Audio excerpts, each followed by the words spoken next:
Tentang Mas Hasto, nggak tahu ya, belajar pengalaman dari Pak Kusnadi yang tiba-tiba ada yang direbut apalah dari handphone atau buku catatan PDIP atau apapun.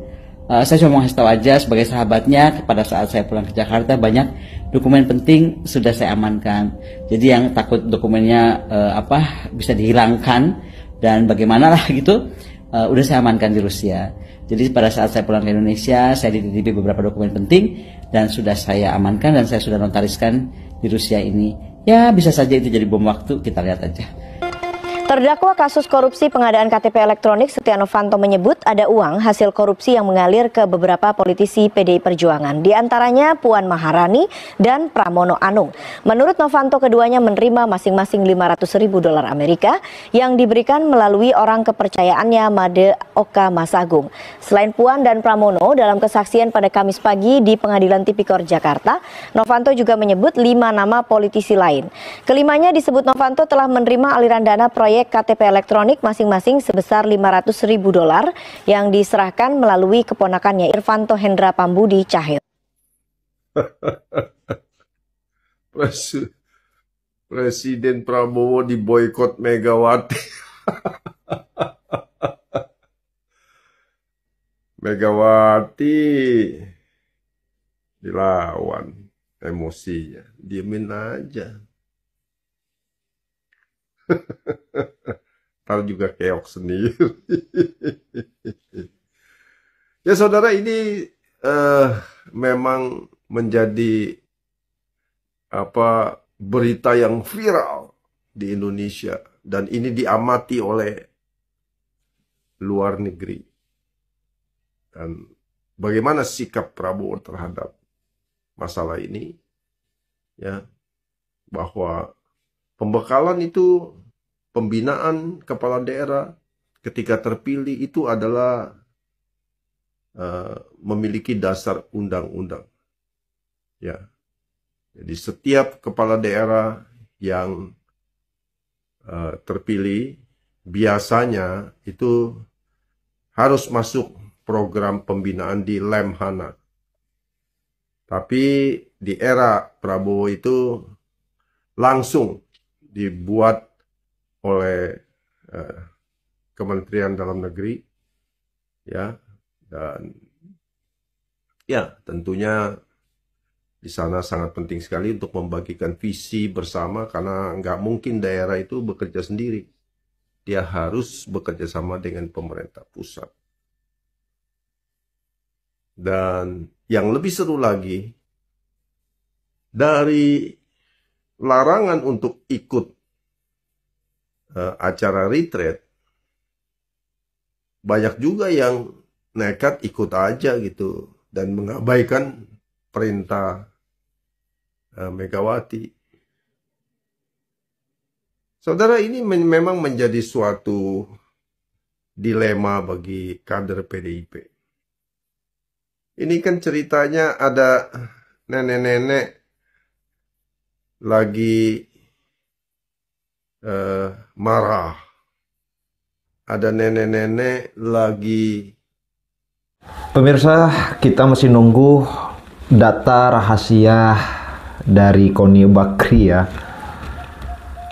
Kita masih ingat beberapa bulan yang lalu bahwasanya Koni Bakri memegang salah satu rahasia kasus besar yang ada di Republik ini, termasuk tindak kejahatan yang pernah dilakukan oleh Pak Jokowi. Namun sampai saat ini rahasia itu masih belum dibongkar juga ya. Dan Pak Hasto sudah ditahan oleh KPK. Kita tunggu saja. Nah, kemudian terkait kader PDIP yang mendapat instruksi penundaan untuk hadir di retreat yang diselenggarakan di Magelang. Dan hari ini Ibu Ketua Umum Partai Demokrasi Indonesia Perjuangan ini mengumpulkan elit-elit politik. Termasuk di sana kelihatan juga Mas Pram, gubernur terpilih di KJ Jakarta. Namun ini sangat disayangkan ya ketika Mas Pram juga tidak hadir di acara retreat yang di Magelang ini. Namun sebenarnya tidak semua kader PDIP ini tidak hadir di acara di Magelang ini. Seperti Bupati Brebes ini memilih untuk datang ke acara tersebut daripada mengikuti instruksi ketua umum. Saya rasa ini sangat bagus sekali ya. Ini perlu dicontoh oleh pemimpin-pemimpin daerah yang lain, karena mereka seyogyanya itu dipilih oleh rakyat. Kemudian harus sejalur, harus bersinergi dengan pemerintah pusat yaitu presiden, bukan harus sejalur dengan ketua umum, karena partai itu hanya kendaraan saja untuk maju di daerah tersebut. Mari kita simak video berikut ini, jangan di skip ya. Kalau saya sih satu hal saja, kita ini kan sudah menjadi kepala daerah. Karena menjadi kepala daerah maka ketaatan utama kita sebagai kepala daerah adalah taat pada sistem yang ada dalam pemerintahan, gitu ya, pada sistem yang ada pemerintahan. Jadi, tapi kalau itu Bu Mega melarang itu hak Bu Mega. Tapi yang jelas kalau orang sudah menjadi kepala daerah maka dia harus tunduk dan patuh apa yang menjadi keputusan pemerintah baik pusat. Pada satu hari Mr. Lee Kuan Yew ditanya oleh Bapak SBY, "What the secret your success for the Singapore?" Mr. Lee bilang, "The most important thing is law enforcement."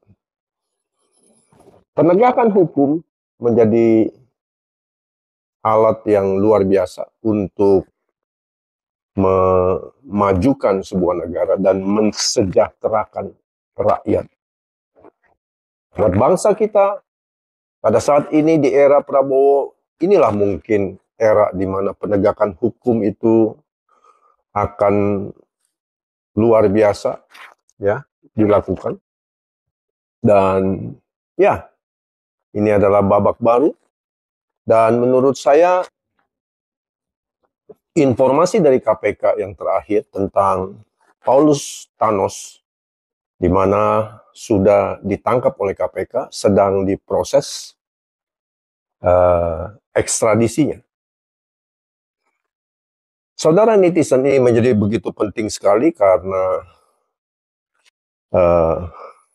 ya mungkin ini adalah klimaks dari apa yang akan terjadi di Partai Demokrasi Indonesia Perjuangan (PDIP), di mana tokoh-tokohnya itu akan habis dibabat karena tersandung kasus pidana korupsi. Dan ini akan membuka masyarakat sebenarnya apa yang PDIP lakukan di dalam kaderisasinya itu.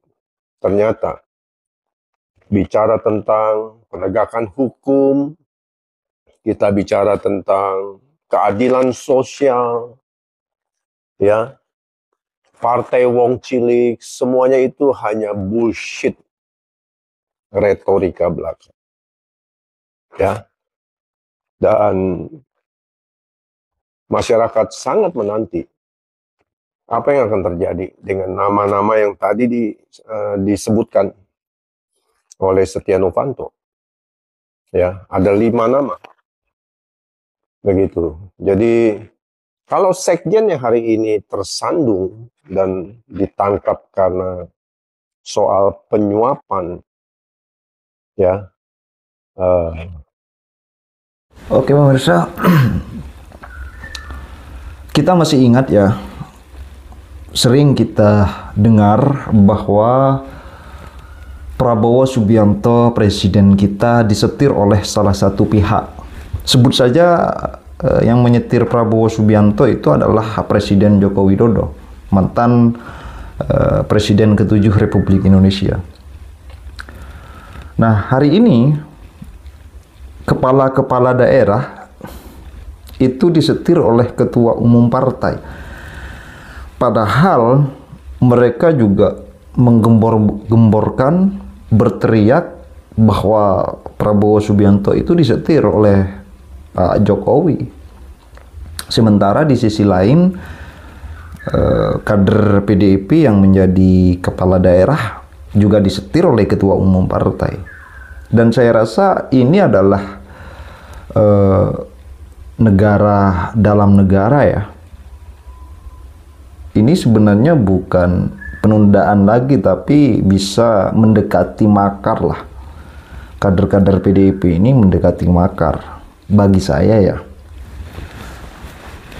Kemudian terkait retreat yang di Magelang. Retreat ini sebenarnya pengarahan dari presiden agar apa? Diwanti-wanti memang dari awal bahwa ada sinergitas atau sinergi dari pemerintah pusat ke pemerintah daerah. Artinya tidak berseberangan lah. Bagaimana menyatukan misi untuk Indonesia ini menjadi lebih maju. Nah, itu saya rasa manfaat atau agenda yang diadakan di Magelang ini menyelaraskan dari program pemerintah pusat dengan pemerintah daerah. Kalau ada salah satu kepala daerah yang memang sengaja tidak hadir, misal sengaja tidak hadir, berarti itu tidak ingin atau tidak mengikuti instruksi dari presiden. Artinya memang tidak ingin Indonesia ini maju. Ya tetap seperti biasalah. Ya, kalau seperti Mas Pram misalkan kan tidak hadir nih di acara retreat. Disayangkan sekali banyak orang-orang yang memang menyayangkan Mas Pram untuk memilih ikut instruksi Ibu Ketua Umum daripada instruksi Presiden. Karena sejauh ini kan kita kenal Mas Pram ini masih belum jelek-jelek amat lah. Beliau memang tidak suka untuk mengomentari lawan politik, terus tidak mengomentari persoalan Prabowo Subianto, terus mengomentari persoalan Gibran Rakabuming Raka, kemudian tidak mengomentari persoalan Joko Widodo. Bisa dipastikan Mas Pram itu layaklah untuk maju di Pilpres 2029 kemarin. Tapi ketika melihat fenomena hari ini di mana Mas Pram itu lebih tunduk dan patuh terhadap Ibu Ketua Umum, ya saya rasa pemikiran masyarakat itu akan bias. Artinya akan timbul pengaruh-pengaruh yang lain nantinya, sehingga mencederai elektabilitas Mas Pram untuk maju di 2029. Eman ya, bagi saya Mas Pram itu eman. Beliau posisinya adalah baik, mesti dikenal kebaikannya lah. Beliau juga dekat dengan Prabowo Subianto, juga dekat dengan Pak Jokowi, yang nggak ada persoalan apa-apa, tidak pernah mengomentari. Namun hari ini beliau memilih tidak hadir di acara retreat ini dan lebih memilih untuk ikut instruksi Ibu Ketua Umum. Saya rasa ini adalah pilihan yang kurang tepat ya, kurang tepat. Saya rasa demikian, terima kasih. Silahkan tulis komentar kalian, jangan lupa untuk di-subscribe. Dari saya, Assalamualaikum warahmatullahi wabarakatuh. Salam akar rumput.